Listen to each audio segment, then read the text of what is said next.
on a un cristal du fer alpha. Le fer alpha, c'est une structure métallique. Il est constitué par un seul type de métal. Donc, le fer. Normalement, le fer se présente, on a soit le fer alpha, soit le fer gamma. Dans cet exercice, on va parler du fer alpha qui a une structure cubique centrée avec un paramètre A. Les résultats expérimentaux donnent la distance, ne donnent pas la distance, donnent les indices HKL des plans réticulaires et l'angle θ où on a eu la diffraction. Donc, la première question, calculer les distances réticulaires. Alors, le calcul de DHKL des différents plans, d'après la loi de Bragg, nous avons 2 DHK et sinus de θ est égal à lambda. Lambda, nous avons utilisé dans cette expérience le rayonnement ayant une certaine longueur d'onde, l'onde du cuir, donc c'est 1,54 angstrom, qui est une constante. Alors, avec la valeur θ et connaissant la longueur d'onde, on peut calculer les DHKL correspondants. Donc, D100, ça donne 2,03 angstrom. La distance 2,00, c'est 1,43. La distance 2,11, c'est 2,03. 2,20, c'est 2, ah non, ici, c'est pas 2,03. J'ai fait, ici, j'ai dû faire copier-coller là. Il faut recalculer cette distance-là. D'accord? Il faut recalculer.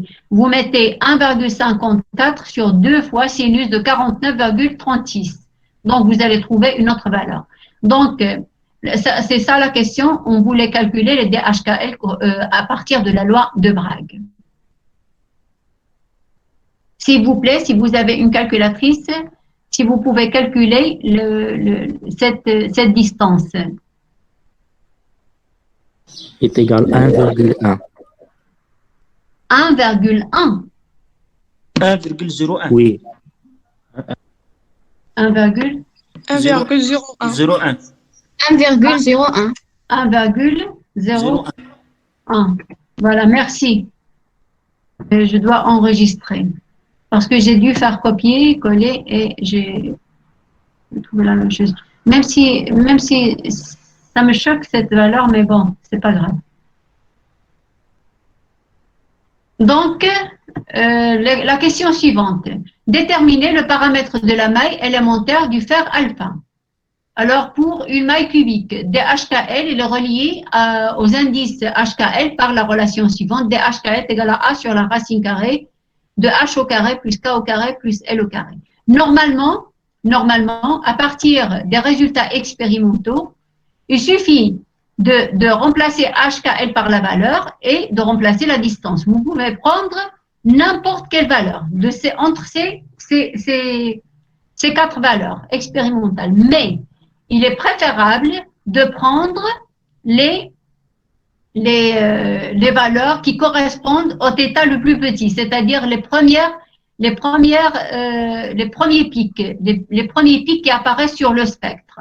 Par exemple, pour simplifier le calcul d'une autre, la racine carrée de 2 au carré plus 0 au carré plus 0 au carré, ça donne 2. Pour simplifier un peu le calcul, moi j'ai pris, comme par exemple, mais vous pouvez toujours prendre la première valeur.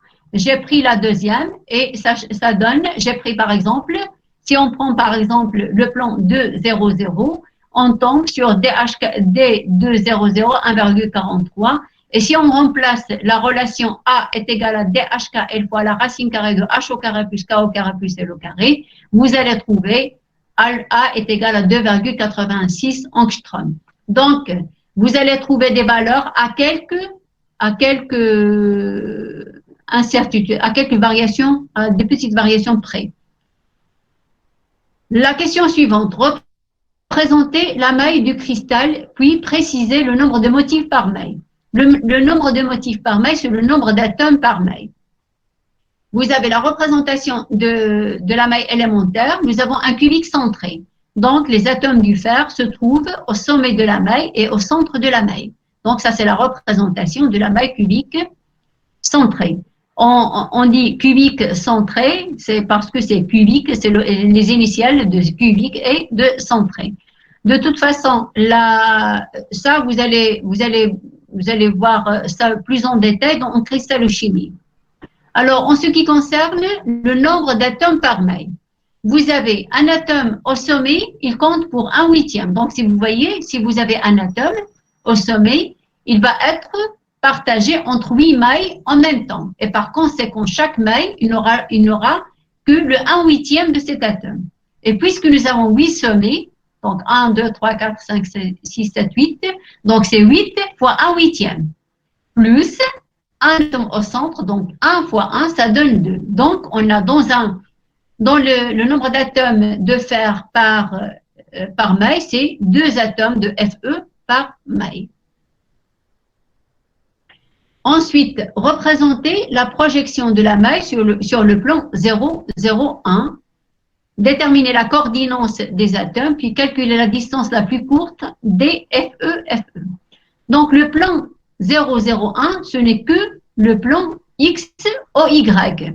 Alors, donc, on va prendre cette maille-là et on va faire la projection telle que on vient de la faire pour à la question précédente. Donc, vous aurez des atomes au sommet de la maille qui se trouvent sur 0 et sur 1, qui sont superposés, et vous avez un atome au centre, mais la coordonnée suivant Z, c'est 1/2. Et par conséquent, la projection sera comme on a un mode I. La coordinance. La coordinance d'un atome, avant de déterminer la coordinance, il faut définir ce que c'est la coordinance. La coordinance d'un atome est le nombre des plus proches voisins qui sont situés en général à la même distance. C'est-à-dire, si je reprends la figure ici, vous avez, si je prends cet atome-là, par exemple, quel est le nombre des plus proches voisins? Donc, cet atome-là est entouré par 1, 2, 3, 4, 5, 6, 7 et 8. Et par conséquent, la coordinance du fer, et donc, on note toujours le fer, c'est le symbole de l'atome entre crochets. C'est égal à 8. D'accord? Et par conséquent, la coordinance d'un atome, dans le cas du fer alpha, égale à 8.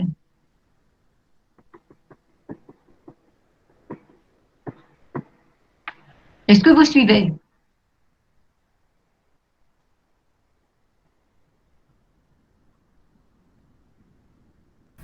Oui, madame. Maintenant, le calcul de la distance la plus courte. Dans les structures, à l'état solide, la distance la plus courte qui peut séparer deux atomes, c'est lorsque les atomes sont tangents entre eux, c'est-à-dire lorsqu'ils se touchent. Et dans le cubique centré, la tangence, nous avons la tangence et suivant la grande diagonale du cube. Nous avons normalement, réellement, voilà la représentation réelle. Ici, ça c'est une représentation éclatée.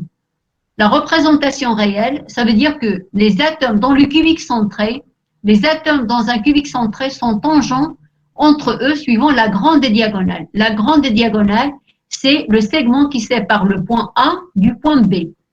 Et par conséquent, suivant cette direction, les atomes, ils sont tangents entre eux, c'est-à-dire ils se touchent entre eux. Et par conséquent, on aura, et on sait que la grande diagonale, c'est A racine carrée de 3. Et par conséquent, qu'est-ce qu'on aura ici? Le rayon de l'atome du fer, plus le diamètre d'un atome de fer, plus le rayon de l'atome de fer. C'est-à-dire, nous avons ici 4 fois le rayon du fer. Et par conséquent, la distance qui sépare deux atomes de fer, la distance minimale, c'est la somme des rayons de R plus R, c'est-à-dire 2 fois R. Et par conséquent, la distance entre FE et FE, ça sera A racine carrée de 3 sur 2, puisque ce segment-là, c'est A racine carrée de 3. Et si on met la moitié, on aura A racine carrée de 3 sur 2. Connaissant la valeur de A, on peut calculer la distance minimale qui sépare, ou bien la distance la plus courte qui sépare deux rayons, deux atomes de fer, soit 2,474 angstroms. La compacité. Tout ça, c'est l'ensemble des paramètres que vous allez voir plus en détail. La compacité de la structure. La compacité, normalement, c'est, on la note C, grand C, d'un cristal est le rapport du volume occupé par les atomes au volume de la maille. Normalement, C, c'est égal au volume des sphères sur le volume de la maille. Le volume du sphère, donc il faut compter combien de sphères, combien d'atomes nous avons par maille, fois le volume d'un seul atome, ou bien d'une seule sphère. Puisque nous avons ici, on a deux atomes par maille. Donc, ça sera 2 fois le volume d'un atome sur le volume de la maille. Le volume de la maille, puisque c'est une maille cubique, donc c'est A au cube. Alors, dans ce cas, on remarque bien ici que nous avons R, on ne connaît pas R et on connaît A. Donc, on va exprimer le A en fonction de R. Alors, dans ce cas, on a dit, suivant la tangence, on aura 4 fois R est égal à A racine carrée de 3. C'est ce qu'on va utiliser ici, 4 fois R, puisque dans un cubique centré, les atomes sont tangents entre eux suivant la grande diagonale. Donc, 4 fois R est égal à A racine carrée de 3. Donc, A est égal à 4 fois R sur racine carrée de 3. Et par conséquent, quand on va remplacer dans la compacité ici, on va remplacer le A par sa valeur et on trouve que C est égal à pi racine carrée de 3 sur 8. Et on obtient que C est égal à 0,68. La compacité, c'est 0,68, ou bien le taux de compacité, c'est 68%. La dernière question, c'est calculer la masse volumique du fer alpha. Donc, toujours, on va utiliser toujours la même formule. La masse volumique d'un cristal sera donnée par ρ est égal à Z, qui est le nombre d'atomes par maille, fois la masse molaire de la maille, la masse molaire de l'atome, le nombre d'Avogadro, fois le volume de la maille. Donc, dans le cas du cubique centré du fer, on aura ρ est égal à 2 parce qu'on a Z égal à 2. La masse molaire du fer, c'est 55,8 grammes par mol sur 6,023 10 à la puissance 23 que multiplie le A au cube. On exprime le A en centimètres. Ça veut dire que c'est 2,86 au cube, 10 à la puissance moins 8 au cube. 10 à la puissance moins 8 au cube, c'est 10 à la puissance moins 24. Et on trouve que la masse volumique est égale à 7,9 grammes par centimètre cube. Et voilà.